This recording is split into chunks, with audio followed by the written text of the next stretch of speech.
Hey, this is Tony Soprano, and you're listening to Jersey Boyz Podcast with your hosts, Dave Sturchio and the Ernst Boys. I mean, I could give a shit about the Cowboys. We're in New Jersey. These guys got balls being Cowboys fans in Jersey. Anyways, enjoy. Whatever. How about this, Cowboys? Yeah!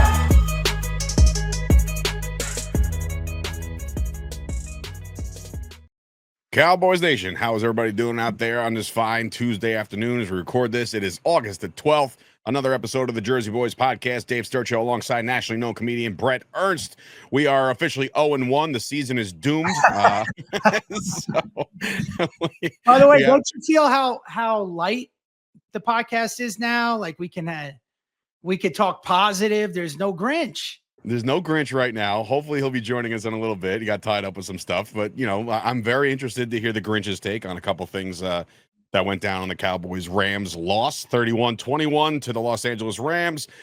First and foremost, I hate the fact that I had to listen to the Rams broadcast, which was by far the worst I've ever heard. Just a team of like, I don't even know the play-by-play guys. They were terrible. It was brutal. And I understand like a homer. I get that, but everybody knows in Cowboys Nation that Maurice Jones-Drew does not like the Cowboys. So you just felt like he was just way leaning heavy on that. And then there was me. Well, what he was saying was valid. Sometimes, but not all the time.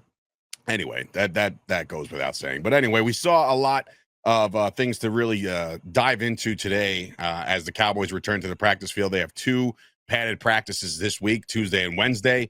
I believe they'll do a walkthrough on Thursday, and then it's back to the field as we go home to open up our home preseason schedule against the Baltimore Ravens. Now, what's the injury report? Anything good, bad? Nothing bad coming out of it. I was worried about Joe Milton, to be honest, but then again, could have been worse when Joe Milton was playing. We'll get into Milton's play, but Milton banged his thumb up. He's fine. There was a couple other things, but like the biggest things for me was wondering who was going to return to the practice field today. Believe it or not, Tyler Guyton is doing walkthroughs already. So I know everybody was very scared about his availability for week one, still kind of up in the air. But from all things that we heard from Brian Schottenheimer, things could possibly trend in the right direction with him. Jaden Blue is back to the practice field today. He's not practicing, but he is going through a little bit of a stretch warm-up off to the side thing. We need him back. I want to see what he can do in the preseason because before you know it, you know this is as good as anybody, Brett. When you get replaced, you can get replaced fast in the NFL if you're out with an injury. So you just gotta really be careful about that. Well, and the biggest fear is if you've earned a spot, but you're not a franchise player or a big contract player, right? And the guy, and then you get hurt, and the guy in front of you starts picking up momentum. They'll keep him in. Yeah, and that's. I fear that for guys like Deuce Vaughn, who was hurt for a little while. He did get some burn in the game this past Saturday. But, I'll start off with that. We talked about the running back room last week, and Jaden Blue being one of our, I don't even want to say high draft picks because we waited till I feel like the 4th, 5th round to get him. Or maybe but they're high on him. They're high on him, and he's got the speed and burst that you need behind two veterans right now in Javonte Williams and Miles Sanders. Miles Sanders is back on the practice field today, which is good. Needed him back to see if he can keep up with the young folk. But the one that really stands out to me is that we pick up Malik Davis off the street, basically. We put him in the game on Saturday, and all of a sudden, he may have the best burst out of all of the running backs that we saw on Saturday, which is kind of crazy. Well, he what do you have, like 60 something yards? He was averaging like something crazy, like 9 yards a carry. Yeah, he had some burst, and you got to give it up for Phil Maffa. Phil Maffa came in there. He showed a lot of promise. He's one of the bigger backs size wise, and he's got that he can get the ability to quote get skinny in between the tackles. Was definitely a thing, and there was a couple things that were called back because of either holding penalties or formation penalties, which definitely falls on the coach. All right, hold on. You got to clean that shit up. The Grinch is in here. Let's start with the positives. Well, yeah, the positives was that Phil Maffa ran his ass off, which is nice. Maffa looked good. I straight up, and Malik Davis looked good. Malik Davis looked good. Straight, you have to give credit where credit is due. the one kid that's going to be a starter on this team that played a lot of football on Saturday, which I was kind of worried about because I was like, all right, we know he's going to be on this team and starting. Why keep playing him? Is Maurice Leafau. Bro, he balled out. Dude, he is going to be something special. Just the way he can read. And he attacks the holes with violence. You know what I mean? And that's the kind of guy that you want in a position room where we thought we're a little weak at right now because of the fact that you have Overshawn hurt, right? You lost guys like Kendricks from last year. So like the linebacker room, and then you add some guys, but then like it's a battle of the unknowns. The one known that we have right now is watching Maurice ball out. And that dude's every time the ball was snapped, Brett, he was around the ball. The other bright spots, Trayshawn Holden, he played well. And I'll tell you who else did is Flournoy. Even though he had one reception, he was open a lot. And Milton was just, he was off his game, man. He was missing wide receivers, wide open. I can't even say off his game because we really don't know what his game is yet. You know what I mean? He's so raw and so new, but like he was throwing 95-mile-per-hour heaters to all the routes, whether it be a slant, a go, a dig, it didn't matter. He was rocketing that ball. It's like he didn't have any touch, man. Is that nerves? Is it the yips? Is it, is that the reason why we're dealing with that? I don't know. But we did see the athleticism. We did see him put some touch on the ball towards the back end of the game before he got injured. So I'm not so worried about that. Shout out to Will Greer, who came in, who wasn't supposed to get any playing time. And by design, he comes in, uses his legs. His arms aren't warmed up yet, so fuck it, use your legs, and he scores a touchdown. So I was excited to see Will Greer. Yeah, no, but the thing with Milton is, it does. And look, in Dallas's defense, the Rams are a good team. They got a good young defense, man. I think so too. Yeah, and they're going to be contenders this year. Watch. Yeah, I could definitely see that because look, if you're a team led by Sean McVay, it's not going to be very long before you're back in the fold and back into the mix of the NFC West. They won the division last year. They won their conference, right? The division? Whatever, the NFC West. They won that. Well, it was them. It was Seattle. They were kind of going neck and neck. The Arizona fell out of favor. The Niners had a bunch of bad injuries. So that division, to me, the NFC West, is wide open for the taking. And I think the Rams, being that Stafford is getting a little older, you still have some young receivers out there doing their thing. They lose Cooper Kupp, but their defense, their defense is definitely young, and they fly around the ball. And there was no, not a lot of time for Milton to kind of read. He just kind of started slinging it around, so we really couldn't really get a good judgment of the offensive line because same thing with the defensive line. It was very, very quick releases by both teams on Saturday for me to be like, wow, we got no pass rush. It really, first of all, nobody really played. And then second of all, the guys who did play, he was just hike and then boom, slant route, dig route. There's something quick, so we weren't able to get home. And again, you got to, right? Especially when you're thin at corner, you got to get home, hopefully with 4, sometimes 5. But overall, the Cowboys, they held their own. They competed to the end. Schottenheimer was very happy with a lot of guys. You mentioned Holden, and I'm very interested to see because the day after the press conference, after the game, Schottenheimer, or it might have even been post-game press conference, but Schottenheimer basically said that this dude's about to move up the depth chart. And that's interesting to me because of the fact that you did trade a 4th-round pick for guys like Jonathan Mingo. You're still kind of waiting for Jalen Tolbert to come around. Now, look, you can't discredit some of Tolbert's stats from last year. I think he scored 7 times last year. So Tolbert had himself a fine year. However, if you start catching lightning in a bottle behind all these guys as your 5th and 6th receivers, now you got a problem. It's a good problem to have because, I mentioned this on Twitter, and I think that it could be a thing. If Holden can emerge as somebody good, and then you have Mingo, who's a body receiver, and then you obviously at the top, you got CD and George Pickens, then you start looking at a Tolbert as a possible trade candidate. Somebody that we might want to unleash to go help other sides of the field, meaning defensive tackle, cornerback, something like that, because that's where they need help. Well, whatchamacallit had a good game. I can't say his last name. Say his first name. That's even harder. Izzy Mokamui? Yeah, fine. I told you guys in the chat. I was like, let's just call him Izzy going forward because it's impossible. Yeah, great pick. Athletic pick. He had a very great good pick. there for the let's talk about the negatives. There were none. A lot of mental errors, a lot of dumb penalties. That's all coaching, man. And the play calling was awful. And I know we discussed it in the text, and you're like, yeah, well, he said he's going to keep it vanilla. It's not the plays. It wasn't the plays so much as the play calling. I mean, I think we passed 7 times in a row at one point. Yeah, but I also think that if you're trying to get Milton reps, it doesn't matter, man. I mean, it's the purpose of preseason is not only just to see talent, but is game management. It's also, situational calling. Especially when Maffa was running. I mean, I think there was a 3rd and 3 or something. We ended up passing 3 and out. That type of stuff worries me. I know Shotty's a new head coach. It's his first game too. Mm-hmm.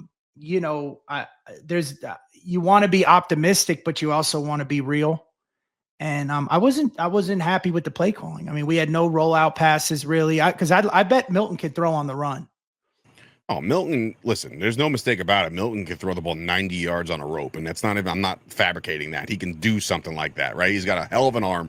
Do you know who else was like that? If you're too young to remember, and he played for Atlanta. Wait, don't tell me. Jeff George? No. Brett Favre? Yeah. Yeah, well, Brett Favre. Well, you say, first of all, he played for Atlanta. Like, well, that was the team that got rid of him. But like, if anybody knows him, they know him for as a Packer. Like, no, but I'm saying it's why they got rid of him in Atlanta. He could just throw the ball into the stands. He would just arm it out all the time. And I think Glanville used to make bets. Used to make bets with him. As far as how far Brett Favre could throw the ball, dude. But and Romo was like that too when he first got in there. Romo was slinging that ball all over the place. Yeah, but Romo's still, man. I mean, look, again, it's one game. The only game we have to go on is when Milton started, right? For the Patriots, he had a great game. Sure. And he was accurate in practices and drills. He cost him the first overall pick. I know. By winning. Thanks, Joe. I mean, look, it's a small sample size, so I don't get too crazy. But I mean, listen, you wanted when you saw the Rams play, that was their first game, right? And they were firing, man, on all cylinders with their backups. Stetson Bennett, he's all of a sudden he's a Cowboy killer. That's 2 years in a row now. I feel like he's doing damage in the preseason. And their running backs too, man. I mean, they were getting some yards on us. What's his name? The starter kid. Well, that was one of the big things that Schottenheimer had pointed out is that, it's one thing that if you have the guys on your roster who you feel like can do their jobs as far as, the role of a defensive tackle 9 times out of 10 is, you get pressure, but you got to clock some holes, right? You just got to be a big body and not get pushed back. There was too many times where the Cowboys defensive tackles were getting pushed back. They couldn't get pad level. They couldn't get any pressure up north and south. It was just boom. They were just getting drilled back. And that's why you got 5-6 yards at a clip. All right. Clearly we can't have that in the regular season. But again, you hope that there's that Trader kid had 59 yards. Hunter had 41. And that Corum kid had 32 yards. So they had over 100 yards. Yeah. Which is not a good sign. No, but again, I think that they have some big bodies down there. I don't know if they're going to be capable bodies. I know there's a lot of people out there that are giving a lot of shit to guys like Mozzie Smith. And, he comes back lighter and like he's in a better shape. But sometimes that's not always beneficial when you're a defensive tackle, one tech. You know what I mean? Like if you're right over the center or right over the guard, like you have to be able to push that offensive line back in pursuit of the ball carrier. And that just wasn't the case for Mozzie. And it hasn't been the case for Mozzie since it got here. You're muted. You're muted for a second there. I don't know if we had 99 yards total rushing with the running backs. With Milton, we had 121 yards rushing. Okay. If you take away quarterbacks running, right? Overall, our running backs, I think we had over 100 yards. Yeah, because Deuce Vaughn had 11. I'm looking at the stats now. Little Deuce. But anyways, the mental errors is what worries me, you know, and then that stupid penalty on CeeDee Lamb. I mean, first of all, like, I don't even know who to blame. I guess blame Lamb. You can't be that close to the sidelines, especially when you're not dressed. Like, it would be in typical Cowboys fashion if we lost Lamb for like 4 games due to back spasms because of that. You know, thank God he got. Yeah, just thank God he got up and said, like, yeah, I'm good, everything's fine. But like at that time, I saw the replay and I'm like, oh my God, the whiplash on that fucking hit. The referee just plowed him over, and I'm like, come on, dude. That's a typical Cowboys thing to happen to us, 100%. But look, man, like I said, there's position battles you have to worry about. Or at least have to get a little excited about. You know, we talked about CeeDee Lamb and George Pickens as the 1 and the 2, but I think it's very, very apparent that you have to start working in your mind. You have to start working in Kevontae Turpin as your potential 3-4, right? Because he's going to be on the field for some gadget plays. He might line up in the backfield. That guy is a Swiss Army knife, and he's the fastest dude on the field. So if you want speed, you have to have Turpin out there. So it's really a matter of how many roster spots they want to designate to the wide receiver room. I'm not worried about our offense as much as the defense. And I sent you a video of somebody talking about, you know, that linebacker we picked up from Chicago.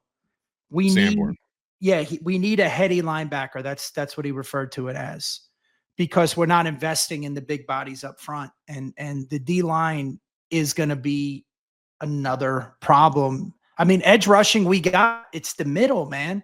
And if we don't have big bodies getting penetration or protecting that second layer, right, of our linebacking core, if they're just getting blown out, and then you have other offensive linemen getting to that second layer and interfering with the linebackers, we need a guy that can see the play before the play develops. And the kid from Chicago is the one. I think it's called Steel Unleashed. It's the video I sent you. Okay. But he hits the nail on the head with that. And it's a big problem because it all starts up front.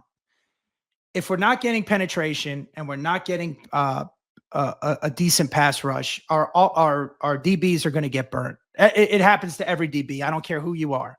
Right. Unless you're Dion, who is arguably the best cover back. But in today's game where you can't even touch a receiver, the receivers are going to get open. It's right. You know, but I think that's by design, to be honest with you. The NFL wants more points. So that's why the league is starting to trend towards that way. And ever since whatchamacallit, fantasy football. Yeah, that's became so lucrative. They love gambling, prop bets, shit like that. Yeah, man. I mean, look, the rules have always leaned towards the offense, except on the O-line, right? Which now they're letting them hold. And you would think if you're a Micah Parsons enthusiast, you watched it all last year. You see it throughout the league. You saw it in the preseason game. Yeah, so they allow them to hold, and now the defensive backs is the most difficult position in football. First of all, you're moving in a direction that's unnatural as you're backpedaling. You don't know where the play's going. The receiver knows where the play's going, right? The receiver's running forward, which is a natural position to run. Right. And not only that, you can't really touch them. You can't break on balls. You got 5 yards. You got 5 yards to kind of do some work, maybe chuck them at the line, but that's really all you got. And even when you chuck them at the line, they're still looking to call a hold on you. So you don't want to press them because with the athleticism today too, it's like once they get around you, you're done. Yeah. So you're playing that 5 yards back, and if you're even hitting him within, say, that 5 yards, they'll flag you. Mm-hmm. It's just a tough position. And our D-line, we have not really invested in our big guys up front. And I don't know why. Not yet. I mean, you would hope for guys like Solomon Thomas who've kind of showed that he could be a D tackle, and you hope to God that Mozzie Smith can do something. And then you hope that you hit on somebody in the 6th, 7th round, a couple of the bigger bodies. But again, there's a reason for all that. There's a reason that they're slipping to the 6th, 7th round. You know what I mean? They might weigh 350, but do they have the technique to get what needs to be done? You know what I mean? So it does worry me a little bit. I'm not going to lie to you. the fact that the running game has been our Achilles heel on the defensive side of the ball for years now, right? So like, when are they going to address that? When is something going to give for that interior? And when is like, look, you got a guy like Brian Schottenheimer, who today, as a matter of fact, I watched his press conference, like 20 minutes, 25 minutes long, and he said that he doesn't have a staff full of yes men, which really resonated with me, because I'm like, you don't want a staff that's going to say like, oh, everybody's just giving their best effort. Everybody's doing really well. You need guys that are going to say like, hey, Shotty, listen, what you have on the field right now, it's not going to work for my defensive line. Like it's not going to work. We need something. We got to go to Jerry and say like, look, this is what we need to do. But then you got Jerry at his Netflix premiere and shit last night. So it's like, dude, who the fuck cares? And I saw a clip of that Netflix with Jerry, a soundbite. He's like, with the Cowboys, it's a circus 365 days a year. Yeah, because you make it a circus.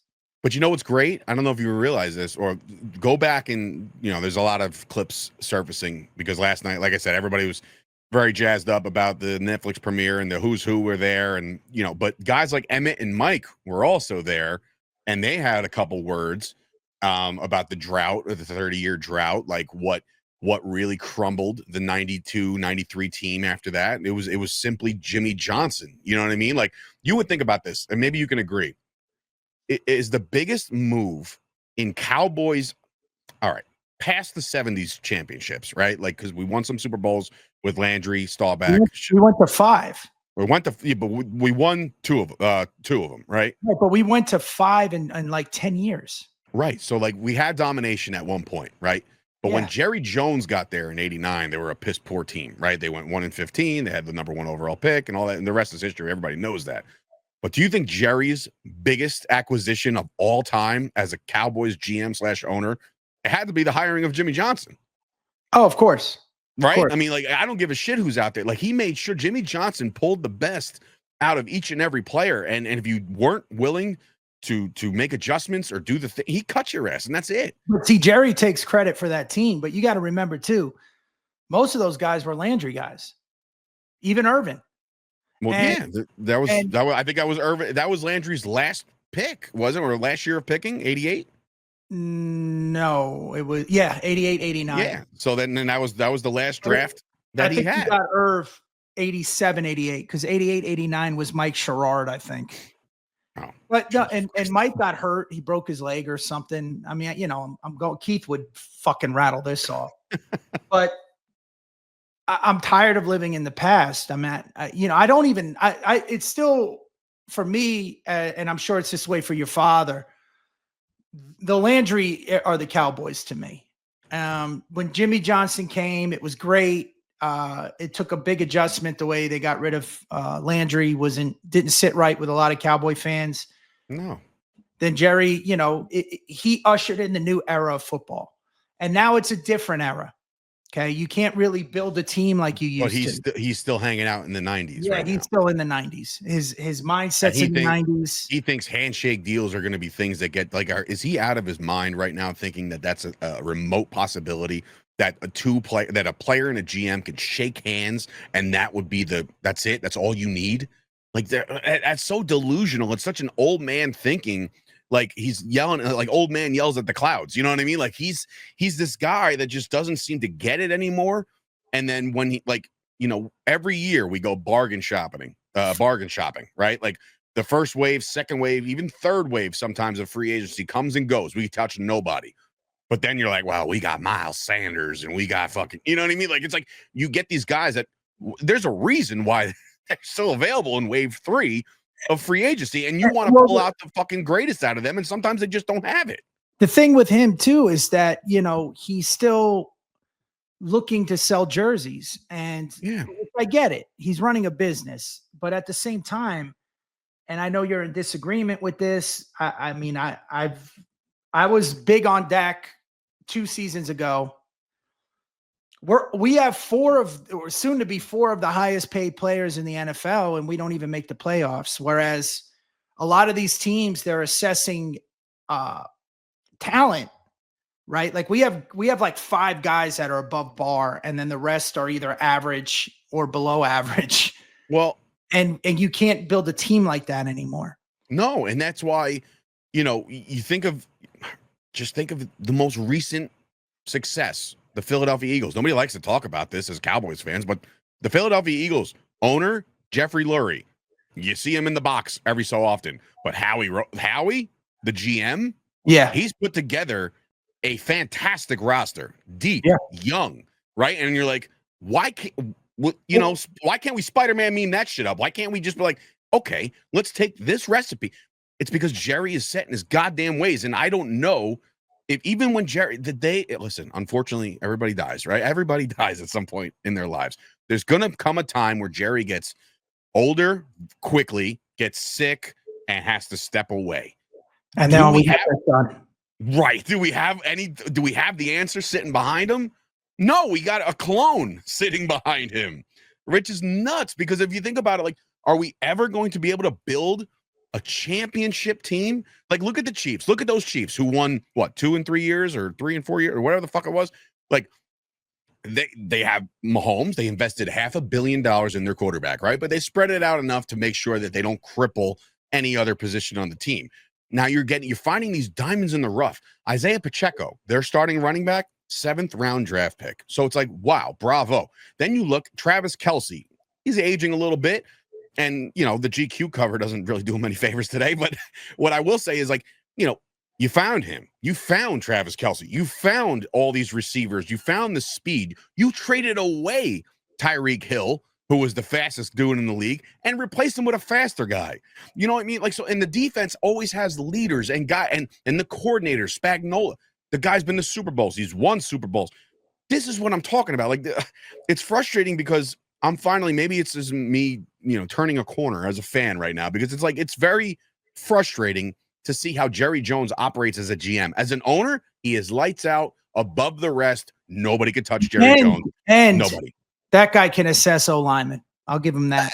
Fine, but like at the same time, it's because the guy fucking played the position. You know what I mean? So like he knows football, right? He knows football. He's been around football forever, but he doesn't know how to build a team.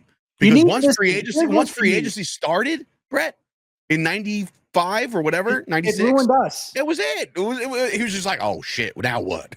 I can't pay. Like, he paid Dion all that money, and it's like, it's because nobody gave a fuck if you paid Dion all that money. You paid Emmett to come back in 93 because who gives a shit? Let's pay him as much as he wants. It doesn't matter because there was no penalty against it, right? So it's like, dude, you got to catch up with the times. And again, all these podcasters and content creators, they're all beating the dead horse. We're all sitting here saying the same fucking thing. No, but what we're missing is what Jimmy Johnson's talent was finding talent. Yeah. And he understood speed, and he like I said, he ushered in where he would take linebackers and make them D linemen and defensive backs and make them linebackers. And you forget how fast our team was. Well, you think about the roster of the championship teams, right? Can you name the 95 Super Bowl MVP? Yeah, Larry Brown. Yeah, Larry fucking Brown. You know what he did after that? Nada. Not a damn thing. He's out of the league in 2 years. So it's like all of the players we lost, and I'm a big thing, but we didn't need Dion. I know you love him. It was a marketing thing. But we pulled that Super Bowl out because of Aikman. And the way he started taking over the team because he just didn't give a shit. No, he was patting everybody on the ass, according to Aikman. And none of those guys that left ended up doing anything except for Ken Norton and Russell Maryland. Well, Maryland just kind of phased off too with the Raiders, I believe, if I'm not mistaken. But I don't think he really. Yeah, he was still productive. Yeah, but like what I'm saying is, we together can go and say the 92 Cowboys might have been the best team ever constructed, right? Yes, you had the triplets. You had the Aikman, Emmett, and Irvin, right? Everybody knew about that. Not too many people were talking about the Jay Novaceks of the world or the Alvin Harpers or guys in the secondary named James Washington. Nobody fucking knew who James Washington was except us. Well, and then we went and won a Super Bowl, and now everybody knows who the fuck James Washington is. And there's certain receivers that are better at it too, and that would be Alvin Harper. Because he went away, did nothing, and had to come back, I think. And then Tony Casillas left and came back. And love Tony Casillas. But he was at Atlanta as well, I think. And then wasn't doing much there. We got him, blew it up. Again, we had a strong rotation. We were at least 2-3 deep in our interior. And I know We just don't have that now. And it's hard to have that in today's league because of free agency, But salary cap. Is it? Is Yeah, it? it Because is. we're seeing other teams do it. And that's my problem. That's my problem with Jerry Jones is that we see other teams build But teams. once you get a guy that, let's say you bring in a draft pick and he has 2 real good seasons and then he's up for a contract, Sure. the money's through the roof. Then it's like, all right, if we keep him, now we got to get rid of this guy and this guy. Or, if you're overpaying your quarterbacks, you're overpaying your receivers, you're overpaying your edge rushers. You've got about 4 or 5 guys. I mean, and look at the guys. Look, if we weren't injured right now, you'd have Parsons if we signed him, Overshown, Diggs. We'd have also starting Leaf, who I think will be great. Just imagine our linebacking core with Overshown and Parsons at the outside. Or Sanborn might be good if he's not Sanborn. the key focus guy. No, and then we had the kid we drafted that was injured from Carolina, Eastern Carolina. I know what you're talking about. We're gambling instead of gambling on free agency or bringing in guys that we have to pay a little more for to fill these needs right away. We're not doing that. I mean, look, we missed out on the running back. Was it Chris Johnson? What was his name? Which one? The big running back we could have got last year. Last year, Derrick Henry. Yeah, no, we didn't want to pay him. I got Chris Johnson from CJ2K. I mean, again, we could have had Derrick Henry. That's an example. It's like you miss out on Derrick Henry, and then you draft Phil Maffa the next year, and you're like, well, he's kind of big too. It's like, no, man, you're missing the point. You're missing the point. There's things you can address in free agency, and there's things you want to build in the draft. Yes, the draft is super pivotal. You got to make sure you hit on a lot of their draft picks. But the Cowboys, they whiff on some draft picks, but then they'll drag it out as long as possible to say that they were right. Right. Yeah. The ego comes in. The Mozzie Smith shit. I think that ship has sailed. But again, what are you going to do? Who are you going to replace him with at this point right now? What are you going to do? You going to go trade for one? You could. You have the assets to do it. They just won't because they're like, well, Mozzie's got some problem. No, man. It's like, they want to be right on the draft picks, and every single one of them, Brett. And I think we're saying the same thing where we're stuck in an era that doesn't. This is new type of football, and these young coaches are playing Madden with men. I know, and it's unfortunate because as long as you're stuck in the method that we're stuck in. Like, look, man, of course they hit on some draft picks. Some of these guys turn out to be unbelievable. You hit on Dak Prescott and you got him in the 4th round, right? But you turned him into 1st round payments. Right? You pay him now as if he was drafted in the 1st round, which he wasn't. The other thing is, I think the biggest error was not when Romo was healthy, not starting him. What, in 15? Yeah. That year. 16. So that he came back. He came back that first year. I know you got to go with the hot hand, but no, you have Romo come in, finish the year, and roll with that because you had the experience. I remember the first game. His last game was against Philly. He went like 8 for 8, right down the field. Hits Terrence Williams on a fucking fade into the corner and touchdown. And we finally had a defense, and we finally had a running game. Look, it's fun to go back and talk about, what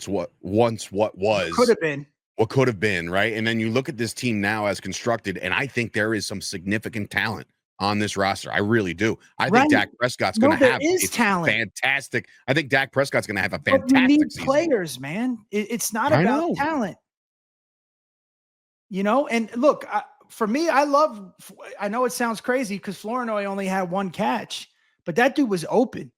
And he reminds me of a Dez Bryant. He does body, gets up and gets balls. Like, look, and you can't make comparisons like that right away. But yeah, he's got the build and the skill set to do that.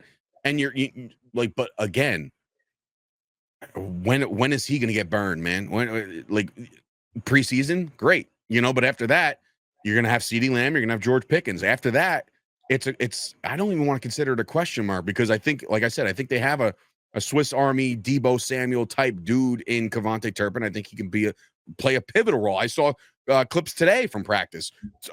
Dak rolled out to his weak side. All he had to do was throw it, and you knew Turpin was going to get to it because he's that fucking fast, right? And that's going to work to our benefit. Yeah, I mean, again, but defense is our problem. Of course. Yeah, I mean, we're not. We just got to just see what happens. We got to sign Micah as soon as possible. Well, I mean, listen. Or trade him. But who are you going to get now? Exactly. You can't.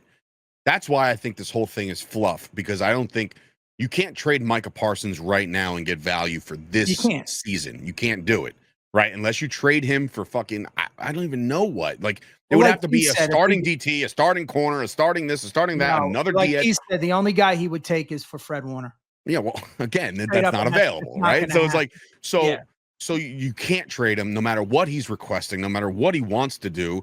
You got to get him on the field. Now, again, in typical Cowboys fashion, if you remember, just last year, a mere 365 days ago, right? On this day, you could have signed him, and then you could have also gotten the Lamb thing done and the Dak thing done.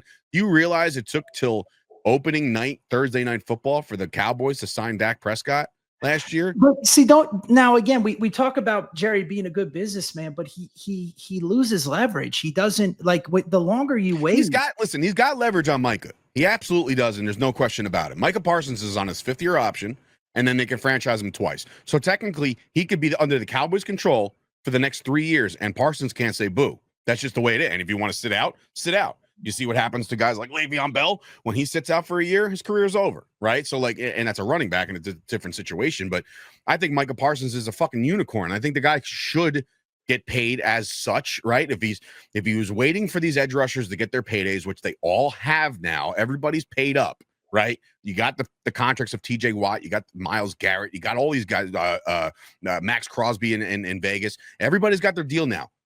Go sign yours, right? And for Jerry to drag his feet, like you said, the owner, the guy who negotiated Pepsi instead of Coke, Nike instead of Reebok, all that shit, genius.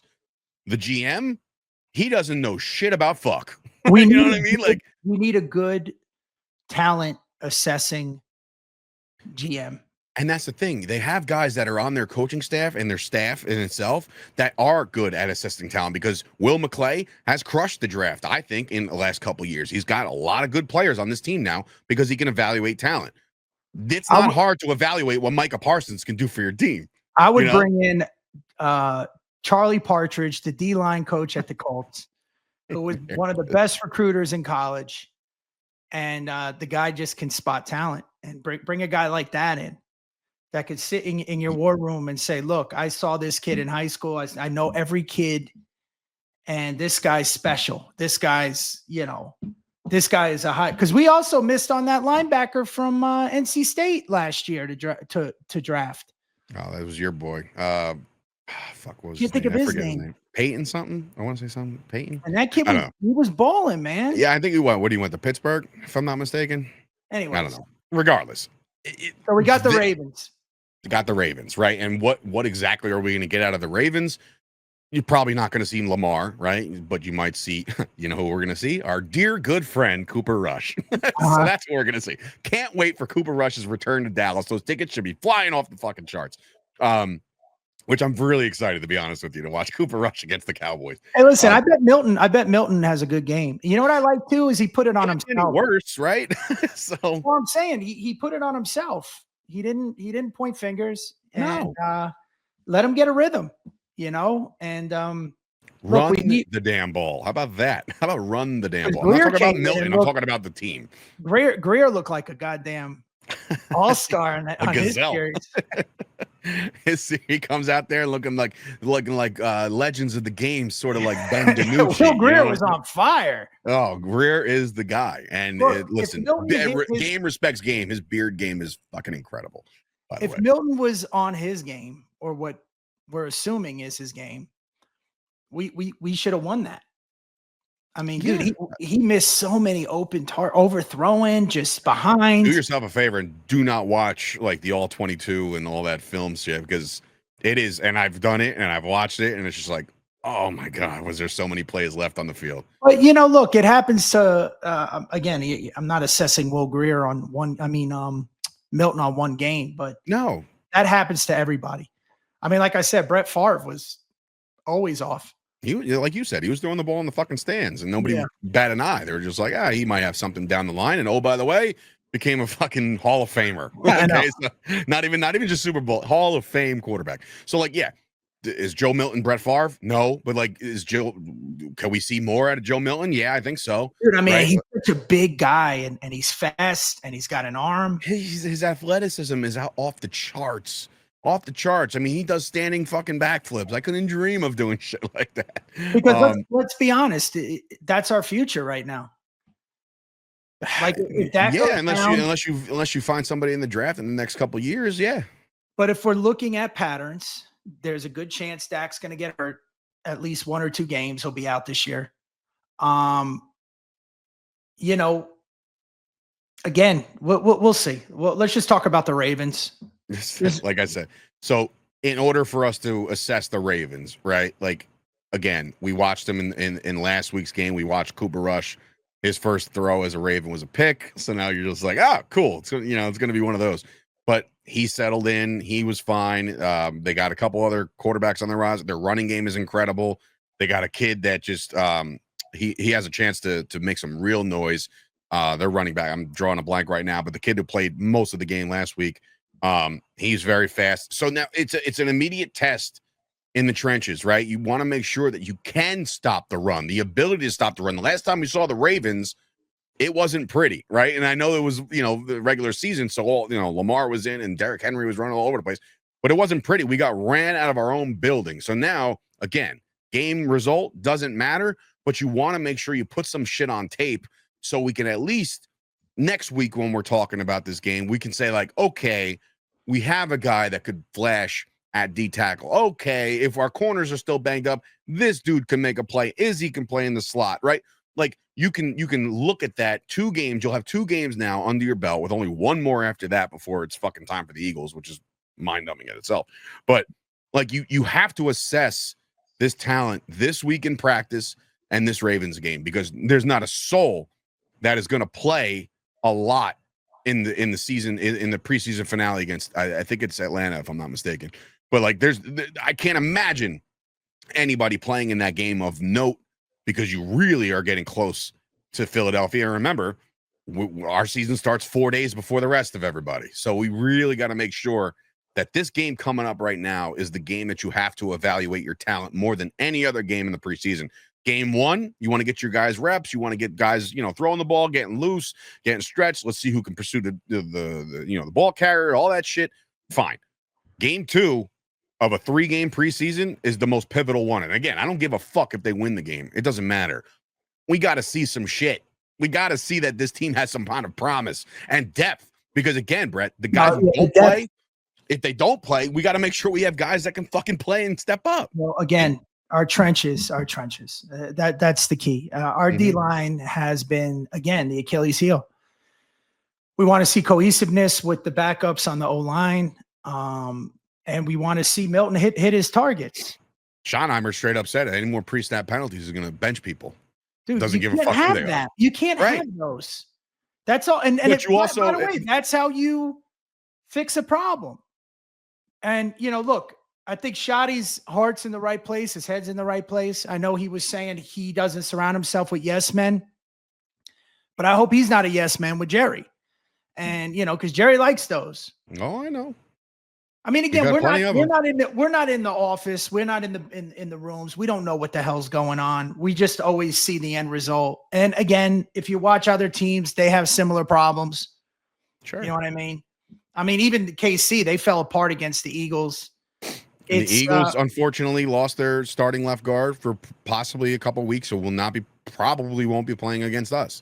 And that's a big loss for them, right? Like the offensive line is everything. Nothing goes without the boys up front. And right now, we have to figure out who's going to be starting on our line, because you got Lyle Collins out there who, again, signed off the street, hasn't played football in a long time. Guyton's coming back from injury. Is Brock Hoffman going to get any more burn? We obviously know that the 3 up front is probably going to be one of the better guard, center guard. Can I say something though about Malik Davis? Sure. Me and my brother liked him. Yeah, no, what's not to like? He was a good soldier. He's going to be running like that. I mean, because again, it's almost like a second chance. And I liked him on our team. Not last year, the year before. When did we get rid of him? Well, he left after last year, so he was with us last year for a little while. But he was more or less practice squad or bust for him. But he ran hard, that kid, man. Yeah, I mean, look, again, to me, you have to be a realist, right? You have to know that Malik Davis was running up against guys that might be bagging groceries at Stop and Shop in 3 weeks. Not right? necessarily, because look, again, the Rams, what we saw on their D line and their line, they're not scrubs. They're in the rotation. They got a young defensive team, man, and a lot of those guys that we played against, I guarantee you, will make the team. I want Schottenheimer to give quarters to each one of these running backs. Enough of the scheme and enough of that bullshit. Yeah. Just all right. Start off with, if Javonte is going to get burned, get him burned.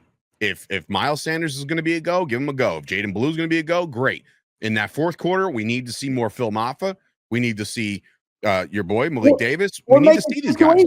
Make it situational, or that too. If we're on the goal line, hand it to Hunter Lipton or Maffa. Right? Yeah.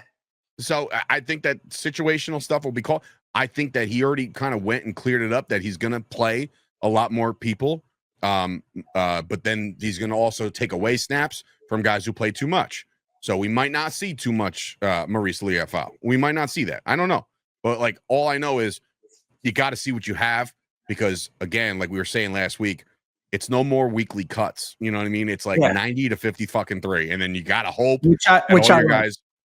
I think there was pros and cons to both, right? Like if you got cut after week 1, you had a chance to go latch on with somebody else's team. And but that's going to be every team, everybody on that field that we're watching in preseason is playing for another spot somewhere else if they get cut. That's true. And everybody's affected. So once there's going to be a floodgate, because there might be guys that we might take and be like, yo, we got our eye on this kid. He may not fit this team, but it's all of them have to go through it. It was better as a fan for the phases, but for a team, I think it's better to assess at the end. See who you got to go with. Give him 3 weeks of continuity and shit, and see where he can go. And then trade somebody if you want to, or put them on waivers, or put them on developmental squad, all at the end, so you can see what they look like.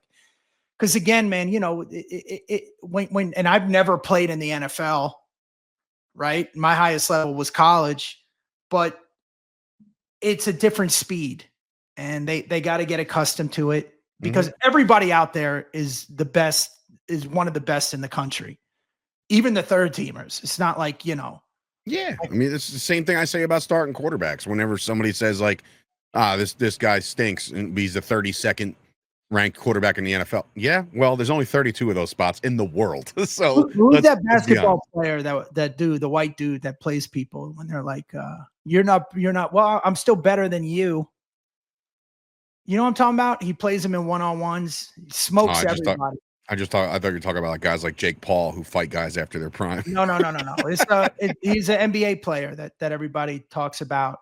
No, possibly. I don't know what you're talking about. He's really good. He's like, look, I'll show you the difference in levels. And there is absolute levels to all this. So we gotta see what they've tried out there this week against the Baltimore Ravens. Like I said, we'll be back next week to break that game down, and this one's going to tell us a lot. I'm optimistic. I'm optimistic about this game. I think we're going to see. And it's the home opener, and hopefully the fans are out there in bunches and shit, and they rev guys up. Defeated in preseason, because every time I think we hadn't won a game or won one game in preseason, we did well in the season. So I don't think we've won the first game of the preseason in like a decade. So it's been a fucking long time. So if they can get back, listen, I personally go out there and get a convincing team win. Make us feel good. Like, you can't call it a victory Sunday or victory Monday when it's all said and done. You're like, we beat the brakes off the Ravens.